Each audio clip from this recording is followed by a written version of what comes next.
Amazing. Hi everyone. Good afternoon and welcome. Thank you all for taking the time to be here. My name is Mina Cabrion, and I am the Training and Technical Assistance Coordinator here at Amity Foundation. Today, we are going to be talking about staff professional development. And professional development is not just about climbing the career ladder, it really is about continuous learning, improving our skills, and finding fulfillment in our work. So, in today's fast-paced world, staying stagnant is not an option. Whether you're looking to move up in your current job, transition to a new role, or simply improve the way you work, professional development is key. So today is going to be a little bit interactive. We will be doing breakout sessions, one breakout session. So please participate when you're in your rooms. Professional development is most effective when we collaborate and learn from each other. So let's get started with our centering community. So again, welcome and thank you for attending today's technical assistance webinar. This webinar is presented by Amity Foundation, acting as the third-party administrator for LA County's Justice, Care, and Opportunities Department and the CFCI Care Grants. These CFCI or Care First Community Investment Grants are the result of ballot measure J, voted in by LA County residents in 2020. Care First Community Investment Funds are intended to be invested directly into communities and alternatives to incarceration that address negative outcomes caused by racially driven criminal legal system inequalities and long-term economic disinvestment. Today's webinar is being recorded. You do not have to be on camera. Understand that if you are on camera, your image may be captured in the recording. Staying on the webinar represents your consent to being recorded. At Amity, we incorporate teachings that center the community before we begin our work. Today, we will use the LA County Land Acknowledgement to recognize the price paid by individuals that has resulted in efforts such as the Care First Community Investments. We recognize that we occupy land originally and still inhabited and cared for by the Tonva, Tataviam, Serrano, Quiche, and Chumash peoples. We honor and pay respect to their elders and descendants. We acknowledge that settler colonization resulted in the genocide of the First Peoples. This acknowledgement demonstrates our responsibility and commitment to truth, healing, and reconciliation, and to elevating the stories, culture, and community of the original inhabitants of Los Angeles County. So again, today we are going to be talking about professional development and let's start by discussing why professional development is critical. So first and foremost, it improves job performance. When we learn new skills and stay updated on industry trends, we become more effective in our roles and gain confidence in our abilities. Professional development also opens doors for career advancements. Those who take initiative in their learning are more likely to be considered for leadership roles and new opportunities. Employers value employees who show a commitment to growth. Beyond individual benefits, professional development enhances team collaboration. When employees improve their communication, their leadership, and problem-solving skills, workplace relationships strengthen, leading to better morale and teamwork. Lastly, organizations that encourage learning are more innovative and adaptable. The workplace is constantly evolving, and companies thrive when employees bring fresh ideas and new perspectives to the table. So, raise your hand or come off mute if you've ever learned a skill on the job that completely changed the way you work. And if we could have anyone talk about an example, you can just come off mute and state what type of skill you've learned on the job.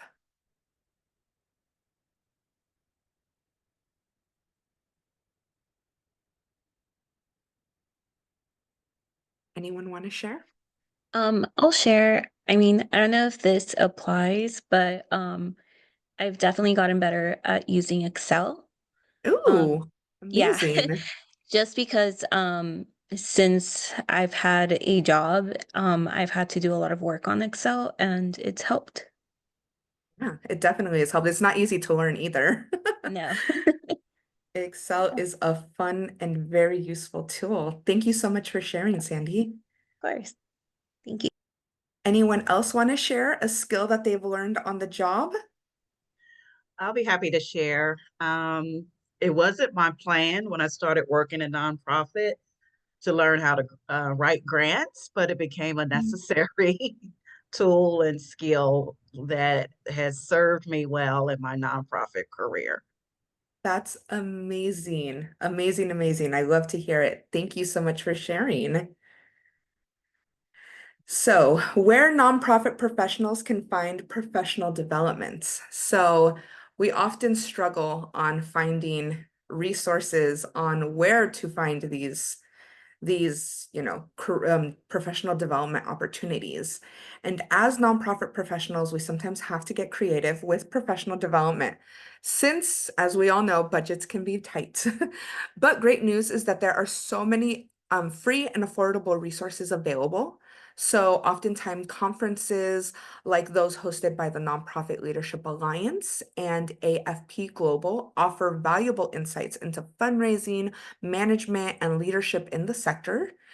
If you're a fan of learning in your pajamas, who doesn't love work from home, online platforms like Coursera, LinkedIn Learning, and nonprofitready.org have excellent courses tailored to nonprofit work. And networking is invaluable. Attending local meetups, joining mentorship programs, and connecting with industry professionals can give you insights you won't find in a textbook. Lastly, many universities offer extension programs and certificates for nonprofit professionals. At this time, actually, Yale, the Ivy League Yale, they actually provide free courses so that you can easily log on and, learn from a professor. And some even have scholarships or grants available. So definitely taking a look and seeing like also on Eventbrite or at your local community colleges. Has anyone here taken any online courses or gone to a conference that they thought was super helpful or are going to a workshop or a conference in the future and want to share so that others can hear about it and possibly try to attend as well? My name is Crystal Mitchell. I'm with Pete Brown Junior Tennis Program. I'm a business coach, and I do coaching for the Los Angeles Urban League. I do coaching for Vermont Floss and Economic Center. I do coaching for the New Women's Business Center. All of those offer free programs and sometimes other grant programs that businesses and nonprofits can participate in. You have to reach out to those organizations or go to their website, and you can find a wealth of information. I've been teaching for them for the last 15 years, and so we provide programming, technical assistance for all businesses and nonprofits. Amazing. Thank you so much, Crystal. I'm going to send you an email.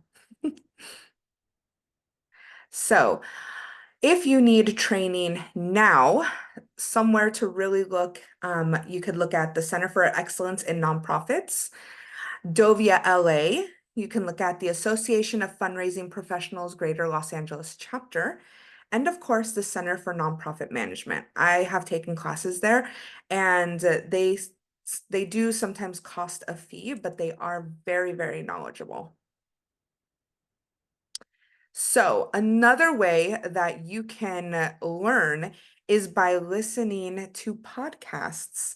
So grab some headphones, listen to a podcast when you're driving, when you're at the gym, when you're sitting at your desk. The growing popularity of nonprofit podcasts is huge. So podcasts are an incredibly fast growing form of media. In fact, modern media research suggests that there are more than 2 million podcasts worldwide.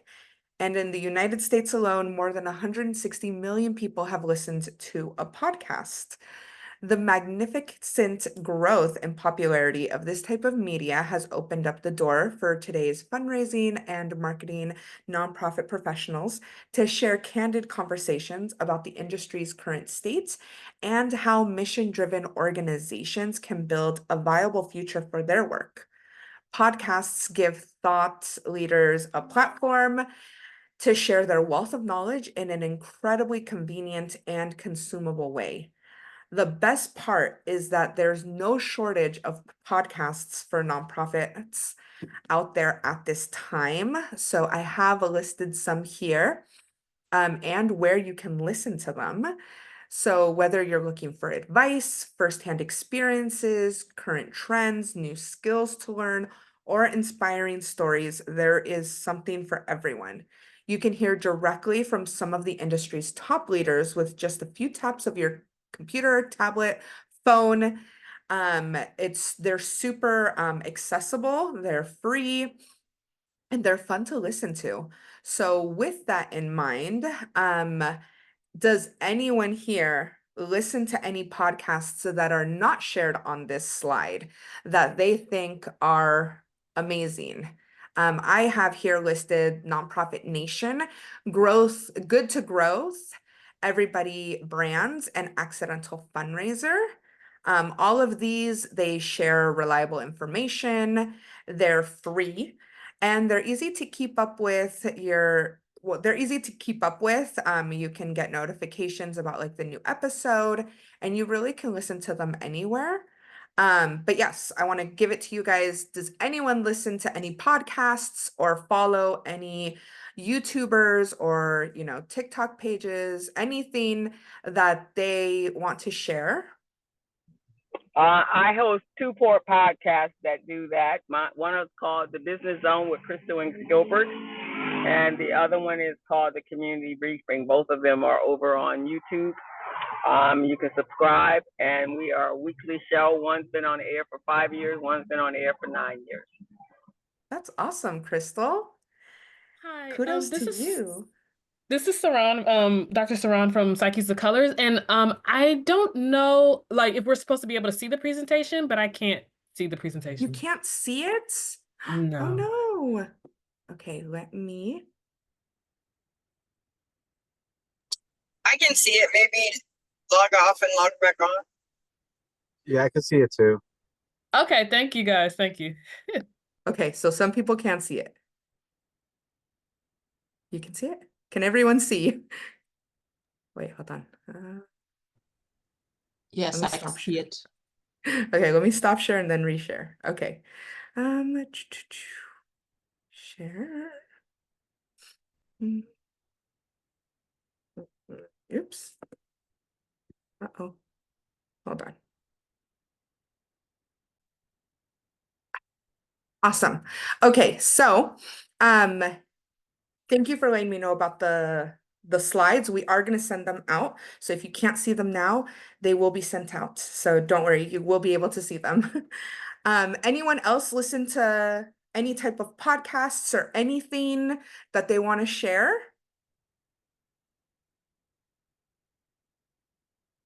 No? Okay. Totally fine.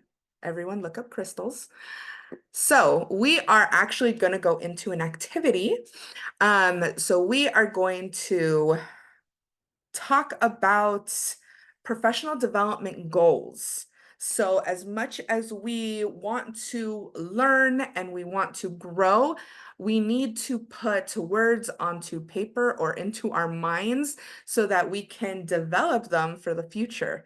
So the ask is that we take 5 minutes to think about, to write down 3 professional development goals for the next year. You are going to identify one resource you will use to achieve each goal. And we are actually going to go out into breakout rooms and you're going to share your goals and you're going to offer each other feedback. So I am going to. You can't do everything. And I think sometimes as, you know, when you're, especially when you're starting the nonprofit, you are the janitor, you are the CEO, you are the secretary, you're everything at first. And then you get an amazing grant like this and you're able to branch out and do more. So marketing is one. And then the last one that we talked about was grant funding. Crystal had mentioned something about the Center of Nonprofit being a great resource for that because we have to change the wording, and I might even have to change my name again based off the political climate that we're in now. So that was the three for me. Thank you. Nice. Thank you for sharing. Anyone else want to share from their group? I'm I'll going to share. add someone. Sorry, we were in the same group and I spoke at the last couple seconds. So just to share, we're looking at, she had mentioned finding different revenue streams, and my team is trying to figure out ways to build insurance for some of the therapy we do versus just offering free therapy. And so I need professional development on how to, getting part of that healthcare versus just do a nonprofit. Oh, yeah, for sure. And then one more person, if anyone else wants to share. This is Deetra from our group. So ours is more on personal professional. So like one of the group members said, trying to build tools, personal tools for personal professional to build trust with her students to and then to oh, let's see. I wrote them down and I can't understand my writing. This is so sad. But okay, I'll go to Billy. And Billy, oh, I'm not supposed to say names. Is it okay to say names? Let's keep it anonymous. Okay, well, I'm sorry then. And so it was to make people feel more a part of the program, getting the students, the persons that are connected to the students, like the parents or whomever, to become as excited or motivated about what's going on as the actual students, those people that are supporting the students, for them to also buy into what's going on. Let's see. And then mine was time management, multitasking, and punctuality. That was my professional goals. Okay. Thank you so much for sharing. So we are going to go back into the presentation.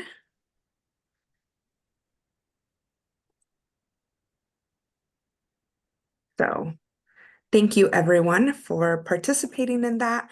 I hope you guys learned something from your fellow colleagues. So overcoming challenges in professional development. So many professionals face obstacles when trying to develop their careers. One of the biggest challenges is time. However, even small investments in learning, such as reading an article or taking a short online course, can make all the difference. Fear of failure often holds people back. However, growth happens outside of your comfort zone. Embracing challenges and learning from mistakes is a crucial part of development. If you're unsure about your career direction, take time to explore different interests. Talking to mentors or career coaches can help you gain clarity. Finally, change can be difficult, but it's definitely necessary. Adaptability is one of the most valuable skills in today's workforce. Embracing change will help you stay competitive and open to new opportunities. And has anyone ever started a new role or felt totally unqualified at first? What helped motivate you to keep going or to push you through?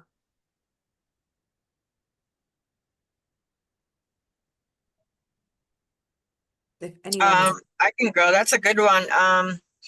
I say being able to be humble and vulnerable at the same time, by having clear communication with like the people that were training me or the leadership above me, I think that helped a lot because they, even if they weren't, even if they didn't know how to answer it, they at least knew that I was struggling. And so most people, if they know that you're having hard times, they'll continue to send like words of encouragement. And so that helped. And just to be, have a lot of clarity on what's due, when it's due, how do you want it?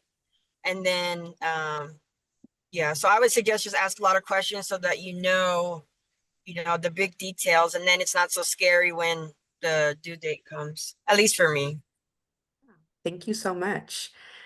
And that's a perfect segue into the strength of mentorship. So, what is mentorship? And mentorship can be a lot of things. A couple of key themes that it can be. I mean, obviously, is it's somebody that has some knowledge and that's sharing it with somebody else that wants to learn Yeah. that knowledge. And they don't always want to learn it, but it's something that you want to do. Mentorship can be, like I said, a lot of things. I've had a number of mentors and I've had a couple of mentees as well. And when you are a mentee and being mentored, you will have a great opportunity to build your network. You'll not only get to learn your mentor, you'll also have an opportunity perhaps to meet their colleagues and their mentors. And so this will not only help you at work with your colleagues, it will help you be a better communicator with everyone. It can help you in your personal life. It can also offer you an opportunity to learn from a new perspective, a different way of thinking, and how somebody may approach something differently than you that could end up being a real benefit. For the mentor, there are benefits as well serving in this relationship of mentor and mentee. This is an opportunity for you to build your leadership skills. If you're seeking management opportunities in your organization, perhaps in a volunteer organization, this is an opportunity for you to provide guidance, to learn that new skill set, to help your mentee learn, but not necessarily tell them exactly what to do. It's another opportunity to do what we do so well with community members, is to really practice that active listening skill. And so it does tie into you also have the opportunity, just like your mentee, to improve your communication skills and learn new perspectives. It will give you an opportunity to advance your career, especially again if you're trying to move into management or leadership at your organization. It shows that you have initiative. It shows that you're willing to go above and beyond your job description to help benefit your industry and your organization. So, mentoring is a critical part of personal growth and development. It's important to remember as a mentor that it's actually, part of what you should be doing. You should be sharing that information that you have learned and sharing it with the next generation or the next group of individuals who want to learn, so that, we're not gatekeeping all of this information. So, prioritizing yourself. So, what do you need to change to prioritize your personal and professional development? This is the first question that sometimes it's difficult for us to answer, and it's difficult, it's a difficult theory to put into practice. As you ponder this question, consider the benefits. If you allowed yourself to block 30 minutes on your calendar, what would be possible? You may connect with something that you're passionate about, which could increase your happiness and in turn improve overall productivity. You might learn a new skill that changes your approach to building and strengthening relationships. You could unlock something in yourself that is so exciting that you're inspired to share this new gift with anyone who will listen. And you may even discover some of the responsibilities you can delegate to others who are just as capable as you. Getting specific with how you will benefit creates momentum towards choosing you. Once you have started to create this momentum, a good next step is to recognize the choices that you're currently making that may be preventing you from investing in yourself. So consider, where am I spending my time that is not adding value? I know for myself, I often We'll scroll through social media for an unnecessary amount of time, whereas I could be doing something else, right? I personally love watching Instagram Reels. I find it very entertaining. However, I have learned to shift that into, reading and, looking at, those learning those learning reels where I can be, always evolving and growing my knowledge. I know that perhaps, it can be sometimes difficult. However, regardless of where you're currently spending your time, start taking note of what is taking your time or what is taking you away from choosing yourself and more specifically your developments. So this may include, putting it in writing in order to help you identify what you want for yourself. As we had mentioned before, writing down those professional goals and having them, somewhere that you're going to continue looking at is always helpful because we're always reminded of the things that often get shoved off to the side. We all get very busy within the week. And by reflecting on what we want for ourselves and by prioritizing ourselves, you can start finding personal and professional growth opportunities. So, we definitely have covered a number of things today, and why professional development matters, right? Where to find resources and how to create a growth plan. I hope that, you were given new insights and motivation to take charge of your career. Keep learning, keep growing, and remember that your development is in your hands. You definitely should prioritize your professional development, your team's professional development, so that you can continue growing as a nonprofit professional. So, thank you everyone for spending this webinar with me. I appreciated you guys being so engaged and taking the time to go out into the breakout rooms and sharing the resources and knowledge with everyone here. If you could please fill out the QR code survey. That is our post-webinar survey. I will put the link in the chat in a little bit. But I'll leave the QR code there for a little bit. Again, thank you so much for joining us. After you fill out the survey, which is used for attendance purposes, you are welcome to log off. Our bulletin and webinar calendar for the month of March will be out on Friday, so look for that in your email boxes. Thank you, everyone. Let me stop recording.